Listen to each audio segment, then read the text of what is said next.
Banyak kasus tindak pidana perdagangan orang di wilayah Bali yang diungkap Polda Bali. Sebagian besar kasusnya berawal dari perekrutan pekerja migran Indonesia PMI.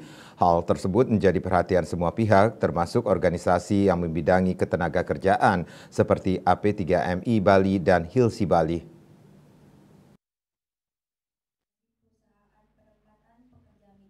Menurut Wakil Ketua Asosiasi Perusahaan Penempatan Pekerja Migran Indonesia Bali (AP3MI), Kade Hendra Juli Hartawan saat ditemui dalam pertemuan perusahaan penempatan, lembaga pelatihan dan instansi pemerintah di Hotel Grand Mirah Denpasar sesuai penjelasan AP3MI bahwa saat ini di Bali banyak agen atau broker ilegal mengatasnamakan perusahaan penempatan ataupun lembaga pelatihan kerja dalam merekrut dan bahkan memberangkatkan PMI ke luar negeri tanpa melalui prosedur resmi.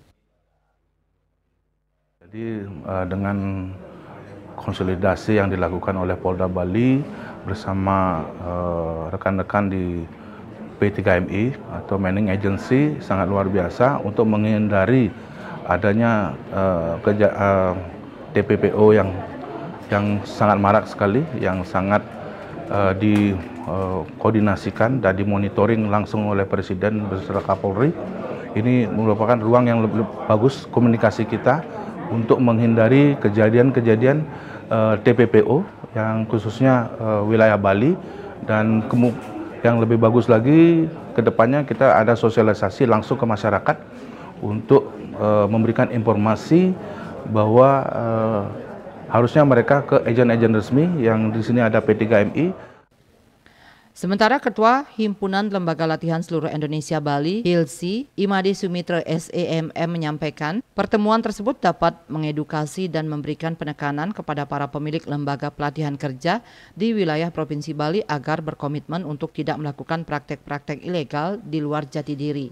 Pada esensinya, LPK melakukan perekrutan dan pemberangkatan calon PMI ke luar negeri guna mencegah terjadinya tindakan-tindakan mengarah perdagangan orang. Kami dari DPD Hilsi Provinsi Bali, yaitu Asosiasi Himpunan Lembaga Pelatihan Seluruh Indonesia yang saat ini ada di Provinsi Bali sebagai mitra dengan Dinas Tenaga Kerja Provinsi, dan ingin juga berharap bahwa Dinas intinya melakukan evaluasi dan monitoring secara reguler terhadap lembaga pelatihan kerja yang saat ini berjalan, khususnya di Provinsi Bali, dan kita juga ingin bersama-sama pada LPK, kembali lembaga pelatihan kerja, tetap konsisten dan komitmen terhadap esensialisme LPK.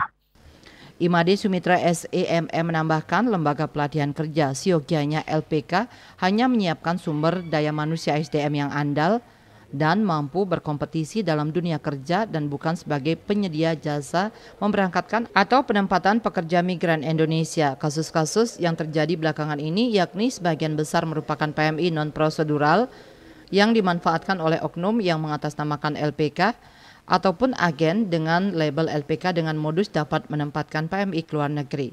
Lebih lanjut disampaikan oleh AP3MI dan Hilsi Bali agar masyarakat Bali pencari kerja ke luar negeri lebih jeli mencari informasi yang kredibel seperti job fair yang saat ini sedang berlangsung di Dinas Tenaga Kerja Provinsi Bali. Tim Liputan Bali TV.